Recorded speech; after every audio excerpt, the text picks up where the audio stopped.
नहीं। तो मंदिर में प्रवेश करते सबसे पहले ठाकुर जी के भोग का थाल देखा तो थाल वहां नहीं था। ये देखते ही गोस्वामी जी तो रोने लगे, हे कृपालनाथ, ये कैसी कृपा!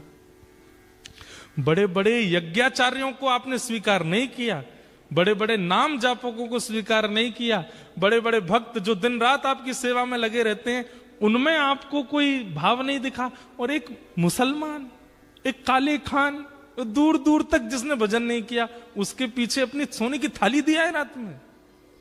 जय हो। मोहन जी जो है ये करौली राजस्थान में विराजते हैं, प्रगटे वृंदावन में, लेकिन फिर मुगल आ गए थे, मंदिर तोड़ते थे, तो इसलिए कई ठाकुर बाहर गए। तो मदन मोहन जी पहले जयपुर गए, फिर जयपुर से करौली गए, और जयपुर से करौली गए, उसके पीछे भी बड़ी सुंदर कथा है। जयपुर के राजा, उनको सौभाग्य मिला 3 ठाकुरों की सेवा का, गोविंद देव, गोपीनाथ और मदन मोहन। तो गोविंद देव गोपीनाथ आज भी जयपुर में ही हैं, लेकिन मदन मोहन जी जो है ये राजस्थान में करौली जगह है, वहां विराजते हैं।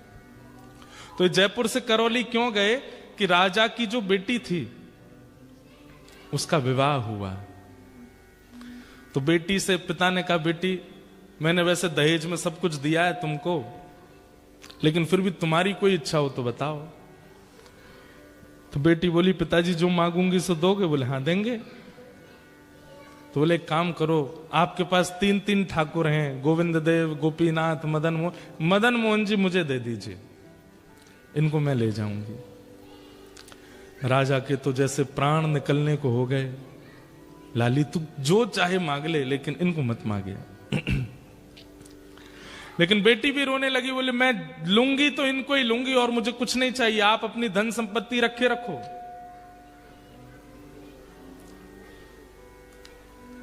अंत में राजा मान गए, ठीक है देंगे, लेकिन एक परीक्षा होगी। बोले क्या?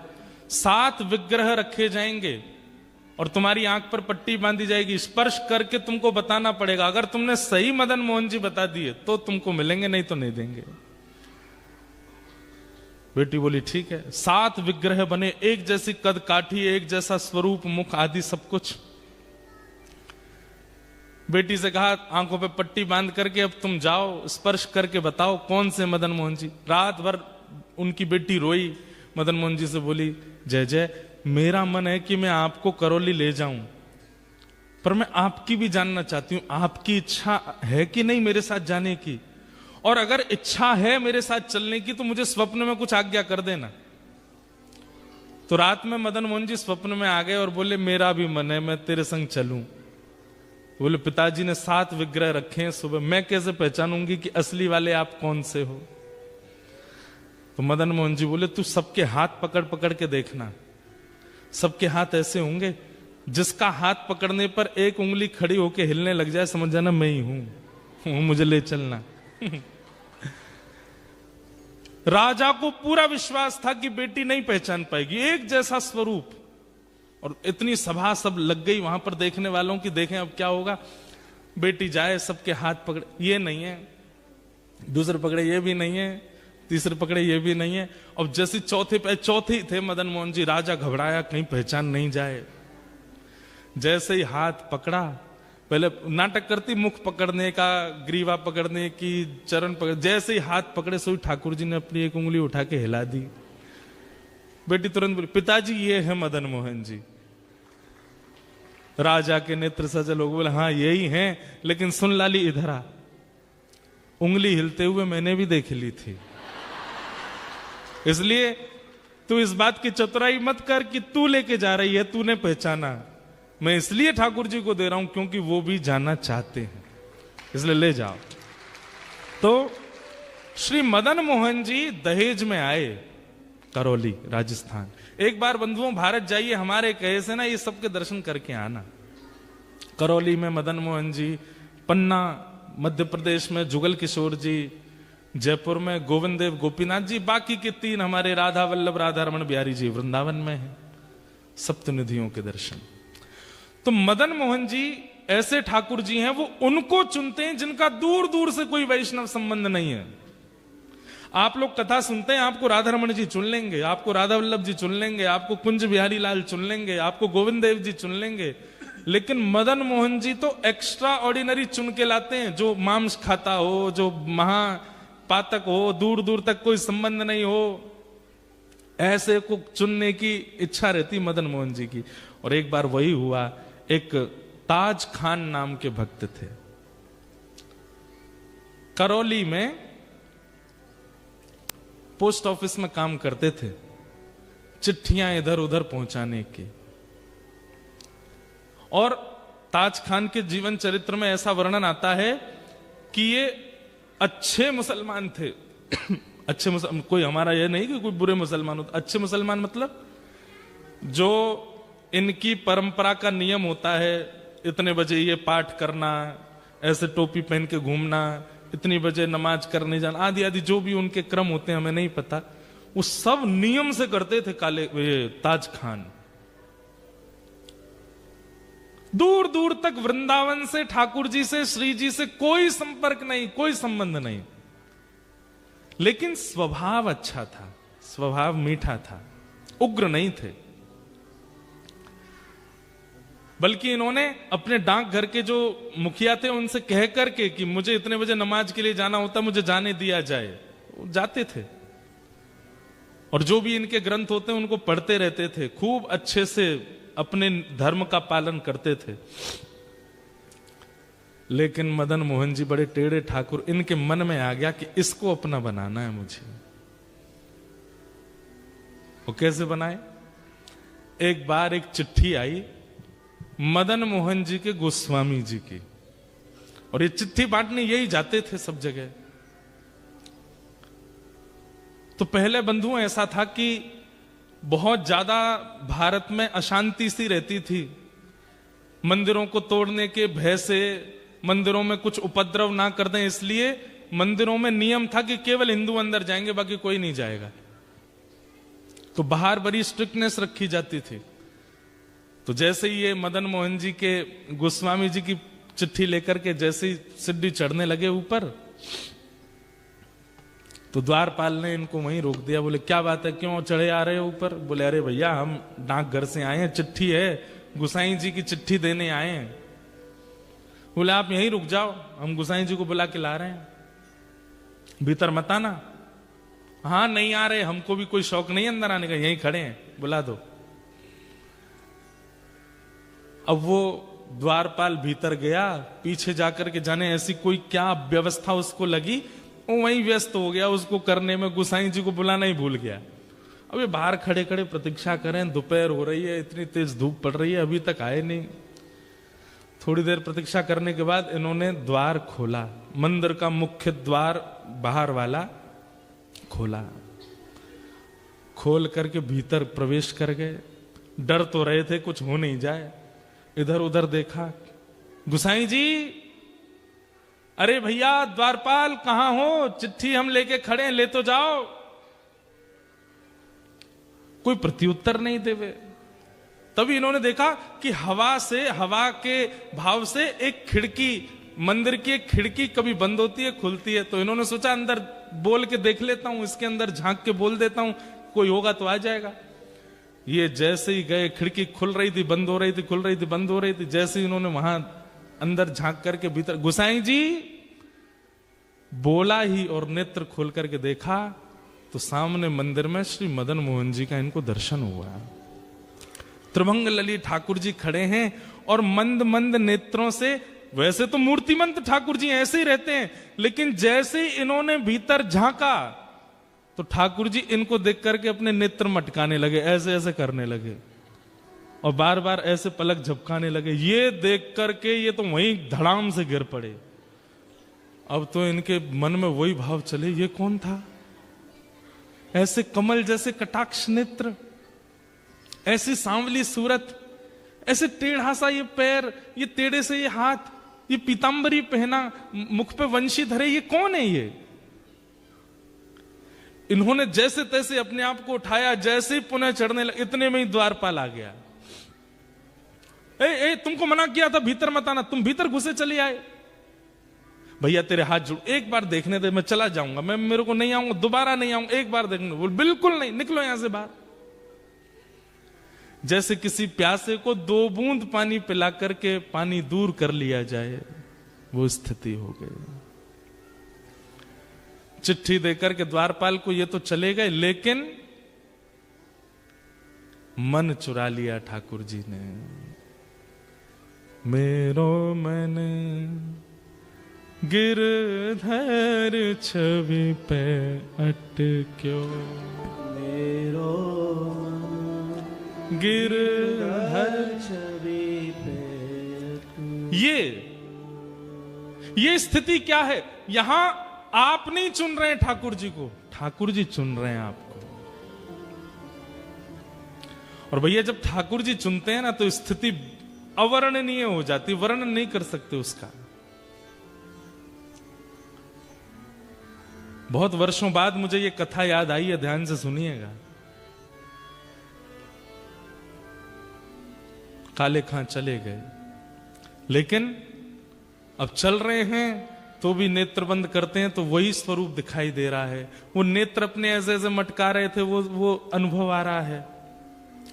एक जगह बैठे रह जाते हैं, सोचते रहते हैं, ये कौन था, ये ग्वारिया बालक कौन था, ये सांवरा सलोना कौन था। आज तक कभी अपने नमाज के समय में, अपनी दिनचर्या में कभी बदल फेर नहीं हुआ, लेकिन अब करने कुछ और जाते हैं, करने कुछ और लग जाते हैं। स्थिति आपे से बाहर चली गई। अब तो ये मदन मोहन जी के मंदिर की जो सीढ़ियां थी, वहां से जब निकलते तो नीचे से देखते रहते, कब बुलाएंगे मुझे, कब स्वीकार करेंगे मुझे, कब दर्शन देंगे मुझे। ठाकुर जी ने चुन लिया। अब तो इनकी स्थिति ऐसी हो गई, जैसे एक प्रेमी होता है ना, उसको कोई प्रिय लग जाए तो वो जैसे बावड़ा सा हो जाता है, पागल सा हो जाता है, खाना पीना छोड़ देता है, सोना छोड़ देता है। एक तरफा प्रेम जो होता है, एक तरफा प्रेम में कई बार जो प्रेमी लोग होते हैं, मैंने सुना है ना एक तरफा प्रेम में क्या होता है कि जो प्रेमी होता है वो अपनी प्रियतमा को पहले तो प्रेम से मनाता है, फिर जिद से मनाता है, और नहीं तो फिर धमकी देता है। क्या धमकी देता है? या तो मुझे मिल जाओ, नहीं तो मैं प्राण त्याग दूंगा, नस काट लूंगा अपनी, ये सब भाव कहता है। बंधुओं, ये आजकल के लव बर्ड्स ऐसा करते हैं, लेकिन ये आजकल के लड़का लड़कियों का क्रिया नहीं है, ये हमारे प्राचीन भक्तों ने ऐसा किया ठाकुर जी के लिए। और काले खां उसी स्थिति में आ गए। बहुत दिन तक प्रयास किया कि ये मुझे कैसे भी ऊपर बुला लें, एक बार अपनी रूप छटा दिखा दें, लेकिन ठाकुर जी तो, उनका स्वभाव है तड़पाना। जब नहीं दर्शन हुए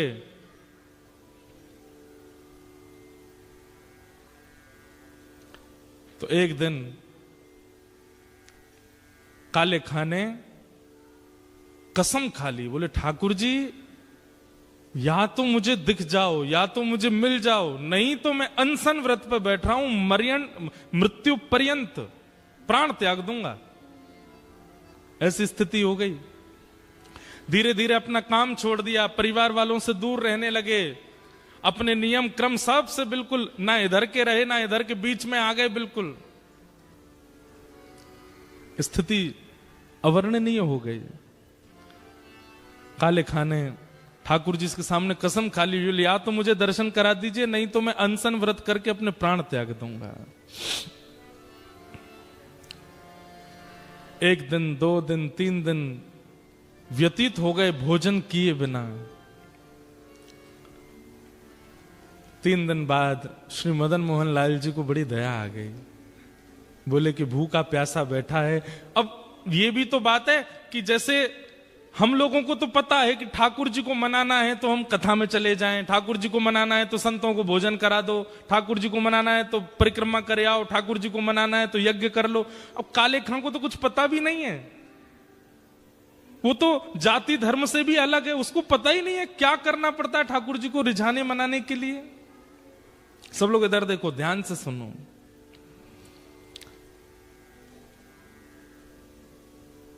उसके पास यही तरीका था, ठाकुर जी के आगे कसम खाली, बोले मैं प्राण त्याग दूंगा, मुझे मिलो नहीं तो। 3 दिन जब बीत गए बिना कुछ खाए पिए, तो रात में जब मंदिर बंद हुआ, मंदिर बंद होते ही सब गुसाई आदि सब चले गए, सुश्री मदन मोहन लाल जी अपने गहने जेवर आदि सब उतार करके एक सामान्य से ग्वारिया का रूप धारण किया। एक धोती पहनी, बगलबंदी पहनी, सिर पर एक स्वाफा बांधा, चंदन वंदन लगा था, सब मिटा दिया, बिल्कुल ऐसे हो गए साधारण से। आंखन में काजल लगा था, मीड़ मीड़ करके उसको फैला लिया कि मैं पहचान में नहीं आऊं। और जो भोजन की थाली श्री मदन मोहन जी की रात में रखी जाती थी, बंटा भोग बोलते हैं उसको, बंटा भोग श्री मदन मोहन लाल जी का जो रखा था, ठाकुर जी ने उसको उठाया खुद और निकल पड़े काले खां के पास। आहा, यहां पर मरणासन अवस्था में काले खां बैठा है, गला सूख गया है, आंखें मरने को हो रही हैं, और उस समय पर द्वार पर दस्तक होती है, खटखटाने की आवाज आती है।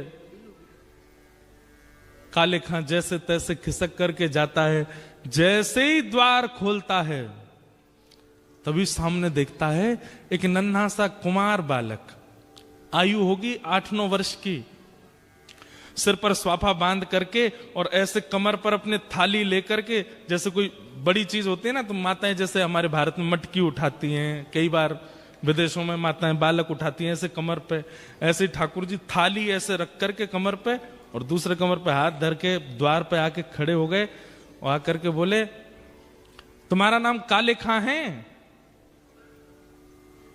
काले खां बोले, हाँ भैया मेरा नाम काले खां, पर तुम कौन हो?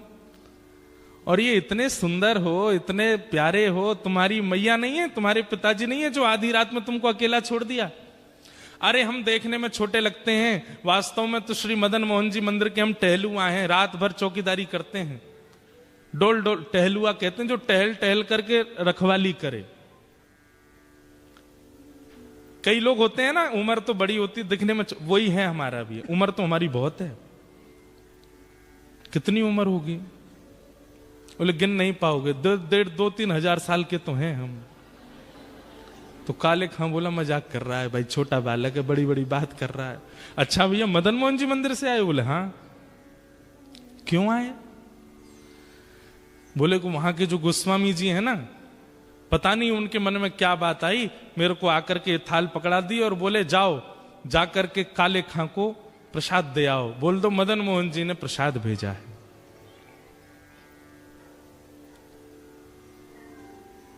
काले खां बोले सुनो, इसको तुरंत वापस ले जाओ, एक कौर नहीं खाऊंगा इसमें से, ये मैं सब जानता हूं ये लीला कौन कर रहा है, ये वही छलिया, वही कपटी, वही मरकट बंधु, मुझे एक झलक दिखा करके इतना परेशान कर दिया और अब मेरे अनशन को तुड़वाने के लिए थाल भेज दिए।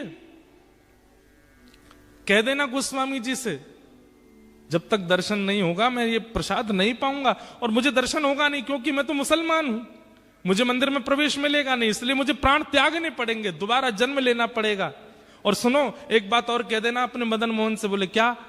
उसने जो अपना नाम धर रखा है ना जगन्नाथ, मैंने सुना था कहीं उनका नाम जगन्नाथ है, उनसे कह दो कि तुम जगन्नाथ नहीं हो, अपना नाम रखो हिंदूनाथ, तुम केवल हिंदुओं के नाथ हो, ये जगतनाथ मत बोला करो अपने आप को।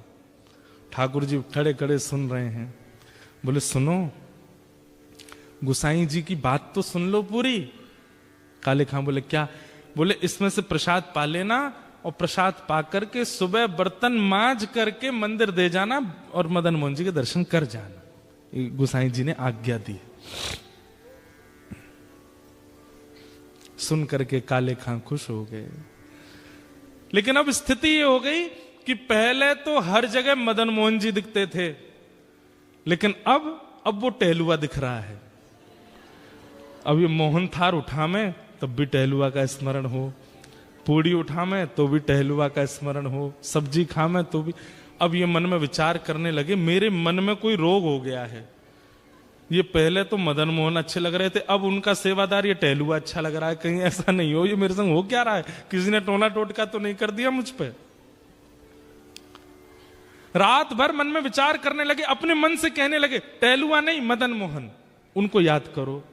लेकिन याद करें मदन मोहन जी को, खड़ा दिखाई दे टहलुआ ऐसे थाली लेकर के।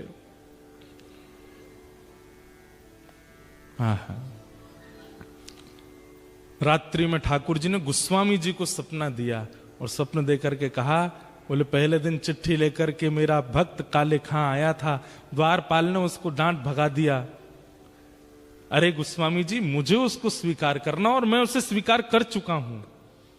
3 दिन से अनशन व्रत पे था, मैं अपनी सोने की थाल में भोजन देकर के आया हूं। कल वो थाल धोकर के जब मंदिर आवे सब उसको रोकेंगे, लेकिन आप आकर के उसको भीतर बुला लेना, मेरा दर्शन कराना। गोस्वामी जी तो रात में ही उठ करके रोने लगे, बोले नाथ आपकी कैसी कृपा, आप जिसको स्वीकार कर लेते हैं फिर कुछ विचार नहीं करते।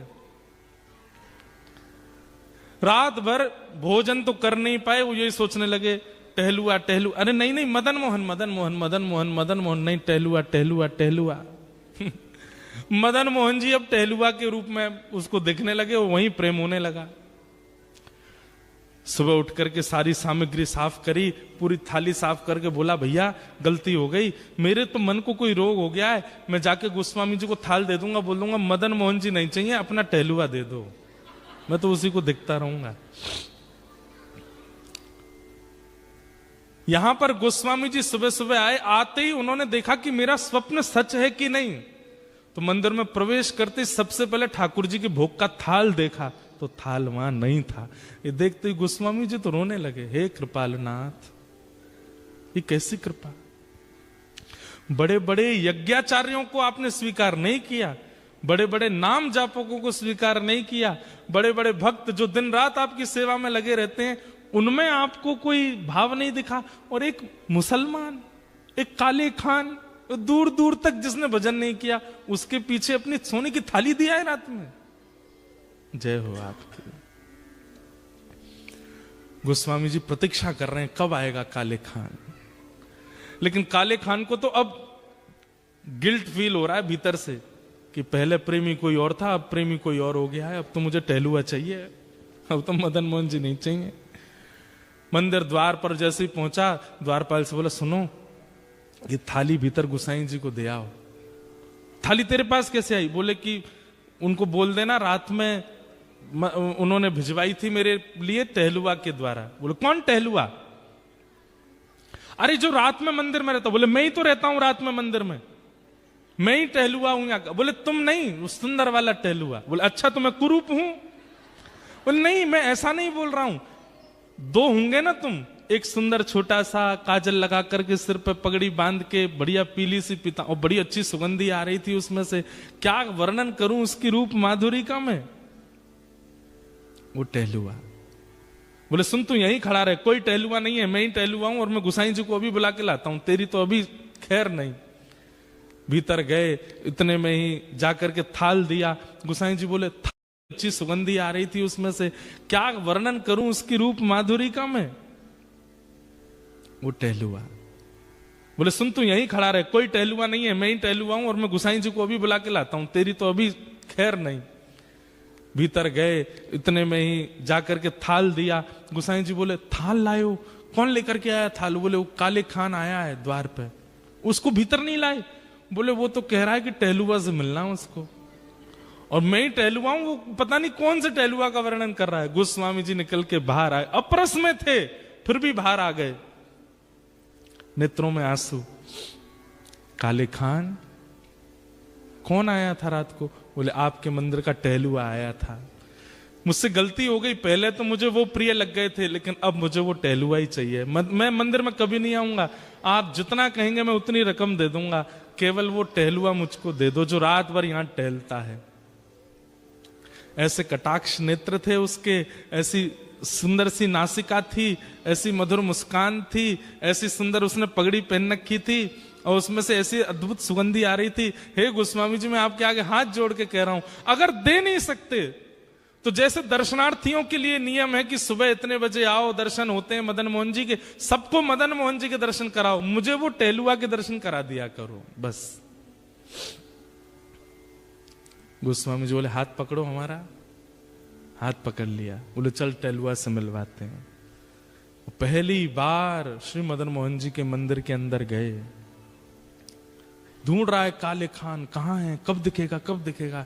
और जैसे ही पर्दा हटाया तो बाकी सबको तो श्री मदन मोहन जी पाषाण रूप में दिख रहे थे, लेकिन काले खां को वो रात वाले टहलुआ के रूप में दिख रहे थे। ये रहे तेरे टहलुआ।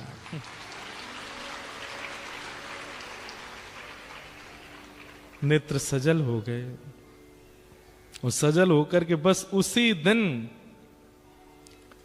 मदन मोहन जी के श्री चरणों को प्रणाम किया। बोले स्वयं ठाकुर जी टहलुआ बन के आए मेरे घर पे, इतना श्रम किया।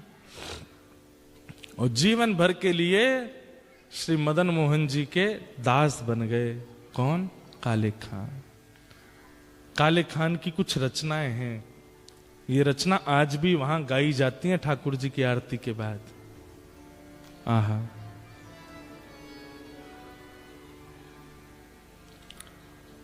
लगन जो लगी नाथ ताको विस्तार कहां, भूख प्यास निद्रा कछु बादत नहीं सांवरे। शब्द सुनना, एक उसके शब्द हैं जिसने कभी कथाएं नहीं सुनी है, जिसने कभी भजन नहीं किया, उसके शब्द हैं।